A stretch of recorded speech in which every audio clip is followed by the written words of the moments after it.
Hello everyone. So I'm coming from the hotel, which is over there, and walking down the streets here. So as you can see, there's like these medieval buildings here. And so I was told that in many ways, obviously it's been modernized as well, but in many ways, the streets here in the town of Assisi is how St. Francis would have seen it when he walked through it. And right up over there is the Basilica of St. Francis of Assisi, which I'm heading to now. And that is the main church of the Franciscan orders, the Franciscan monks who wear brown, which of course was founded by St. Francis of Assisi.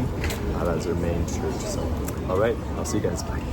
All right, I'm at the Basilica of St. Francis of Assisi, which was consecrated in the year 1253, and it consists of a Gothic and Romanesque style. And so it's actually below here, there's a church, and then like below that one, there's another church as well, which is kind of the crypt. It's a smaller church where the remains of St. Francis of Assisi are at. And then you have this basilica here, our church, and then the Upper Basilica, which is what we're seeing here, which has frescoes in it, so some beautiful paintings that's painted into the plaster wall itself. So yeah, I think there's going to have a concert this afternoon. That's what the sign said, so we're kind of setting up for that in the front. And yeah, we'll go see it. All right, God bless. Bye, guys. Hello, everyone. I'm at the lower church. This church was built in the year 1228, roughly 2 years after St. Francis of Assisi died in 1226. And Pope Gregory IX, he climbed up this hill and is at this spot that he wanted to build a church in honor of St. Francis. When he came here, he declared St. Francis a saint. And this spot is on the outer portion of the city, which you can more clearly see at the bottom of the hill, the bottom of the city. You can see it's at the edge of it.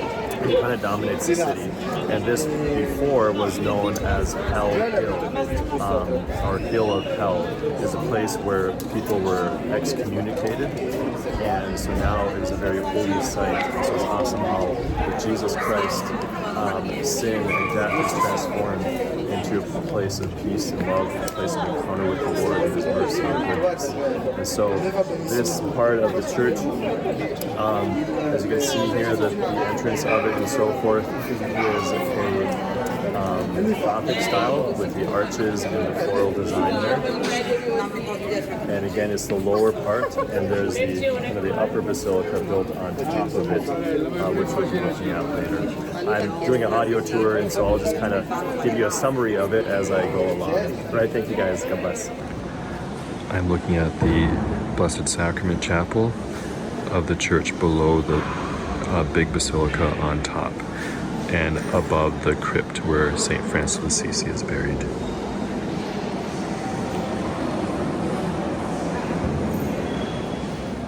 I'm now in the chapel of St. Martin de Porres, and there are images here on the ceiling and the walls depicting his life. So here we have St. Martin de Porres cutting off his cloak, giving it to a poor man. Here's St. Martin de Porres. He had a dream with Jesus appearing to him in the dream, showing him that when he gave that cloak to the poor man, he gave it to him, and he was serving Christ. Over here you have St. Martin de Porres. I think it was, leaving the military which he served, and over here, leaving the gifts of Caesar in order and holding to the cross, and then leaving into the wilderness to live a life of a hermit. Over here is a small boy who died, who through the intercession of St. Martin de Porres was raised from the dead and brought to life. Over here, a bishop receiving his blessing. Over here, a king is asking for his blessing, and on the right is the king's throne on fire. Over here is St. Martin de Porres celebrating Mass with angels and wrapping his arms with these garments. And then top there is the death of St. Martin de Porres, and over here is him ascending into heaven. This is the chapel of St. Mary Magdalene, and there's a story depicting it. St. Mary Magdalene is the patron saint of hermits because, according to tradition, she lived in a cave in France, lived a life of a hermit. Hello everyone, here's the main altar in the lower basilica, and right below that is the crypt where St. Francis of Assisi is actually buried. But I want to point to you the images up top here in the dome. So right over there you have image of St. Francis in heaven surrounded by angels. Here you have the virtue of obedience. Here poverty is the image of St. Francis wedding himself to Our Lady of Poverty, which was not a real person, just figuratively. And then over here, chastity. And I want to point out this one on obedience, something important virtue of our time. So here you see silence as a monk is promising obedience to the superior, and they're saying the importance of being silent, and the yoke they're placing with their right hand is yoke of obedience. Over here you see a man who is half man, half horse. That guy is rebellious. He is not obedient to the commandments of God, and therefore he is not fully human. Close by this image, of course, is the crucifixion scene, and this is where Jesus shows us perfect obedience to the Father. He is obedient to the point of death. Obedience leads to love God and neighbor, which is what all the commandments are.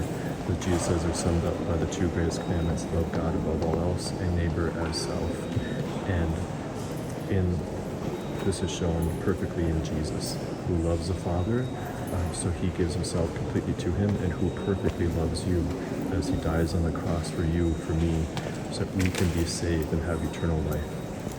Thank you guys. These frescoes here are depicting the life of Jesus. You have the visitation, you have the birth of Jesus, the Magi, you have the presentation of the temple, the crucifixion of Jesus, and Mary in heaven with Jesus, and then St. Francis to the side there as well.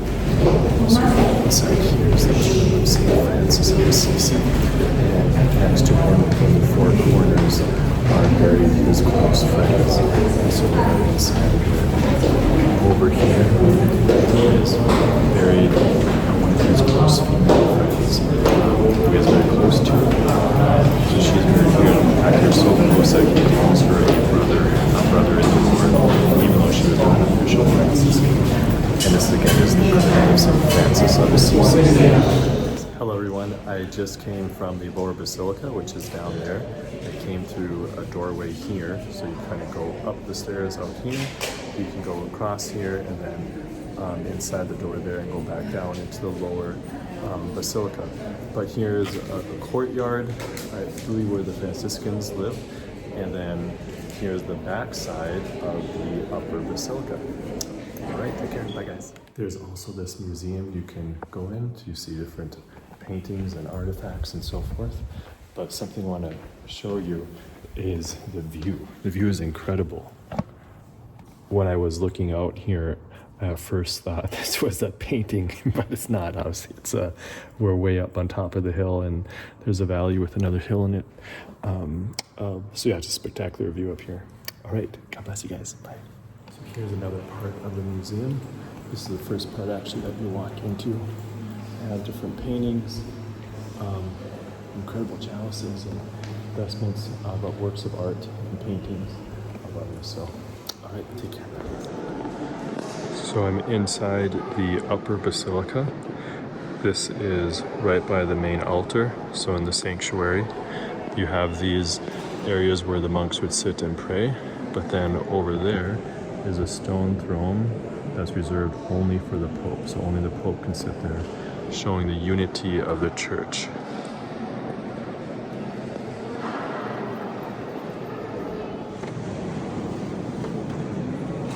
This is the Upper Basilica. This is the main nave of the Upper Basilica. Hello everyone, I'm at the Upper Basilica, and this church is built in the Gothic style. And you can see it by the Gothic arch here and also the rose window. And right around the rose window is depicted the icons or the images of the four gospel writers. So the lion, the ox, the man, and the eagle.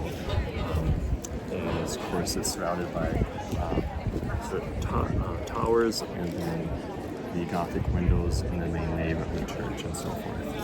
And they're setting up for a concert out here, so that's what they're doing there. But you can look over the wall here, and there's an awesome view of this courtyard, but then down in the valley. So Assisi is kind of built up on the hill. And behind me you can see the rest of the town. So where the buildings are, the hotel, stores and restaurants and so forth. And so this part of Assisi is at the edge of town.